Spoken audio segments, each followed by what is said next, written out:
Mesdames et messieurs, d'abord c'est un grand plaisir pour moi de revenir ici. Je n'étais pas là pour le 10e anniversaire, mais je retrouve des têtes connues et je remercie le directeur général Karim Kiaret pour cette très bonne initiative, l'organisation de cette cérémonie. L'ESA, c'est aujourd'hui non seulement une grande école de management, une business school, comme on dit en français, dans le texte, mais c'est aussi surtout un emblème de la coopération entre nos deux pays.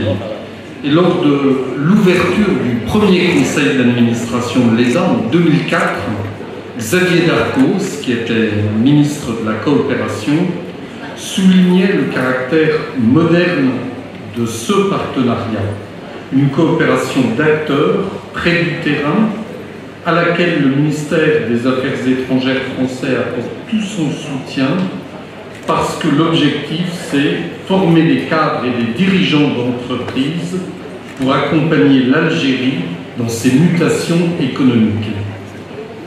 Alors, où en est-on 15 ans après la création de l'ESA? L'ESA, vous l'avez dit tout à l'heure, Karim compte 650 étudiants, soit plus du double d'il y a 5 ans.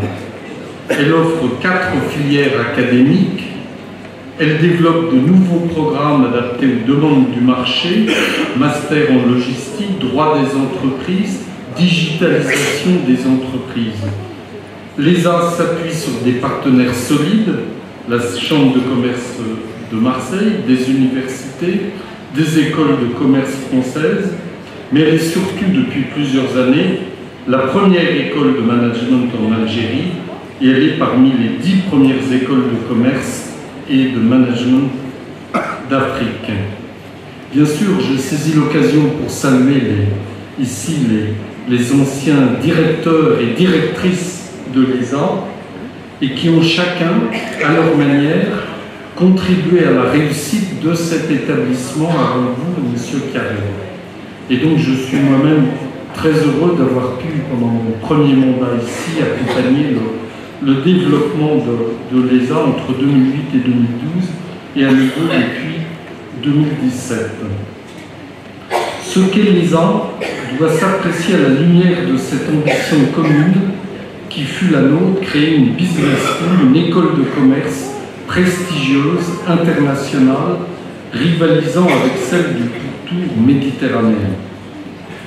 Mais il reste encore beaucoup à faire pour que l'ESA parvienne à se positionner dans les classements internationaux de référence. C'est un objectif difficile, mais nous y tenons. Et je suis convaincu que l'actuel directeur général relèvera le défi avec brio aux côtés du conseil d'administration et mettra tout en œuvre pour poser les jalons de cette renommée. Et pour les 15 ans à venir, quelles sont nos ambitions pour l'ESA? Alors vous me direz, en politique, il est souvent hasardeux de faire des prospectives pour le futur, a fortiori pour les 15 prochaines années. Cependant, le rôle d'une grande école comme l'ESA est de préparer ses élèves à ce futur encore inconnu. Après une adolescence parfois difficile, l'ESA entre dans l'âge adulte et sur ses épaules repose la responsabilité de former les managers 5.0 pour accompagner les prochaines révolutions industrielles.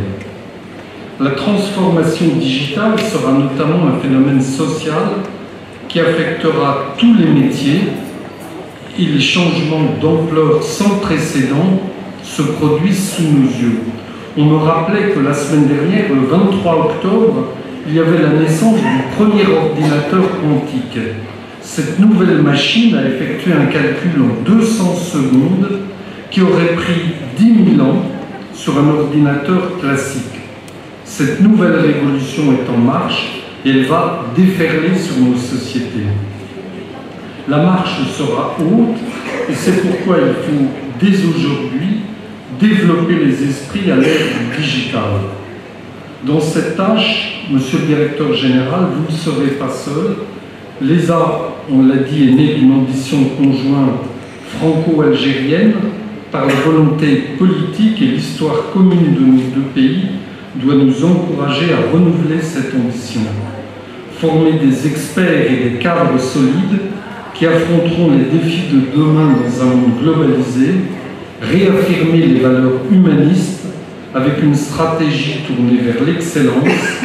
Dans cette perspective, l'ESA peut compter sur la France et sur ses structures de recherche et d'enseignement.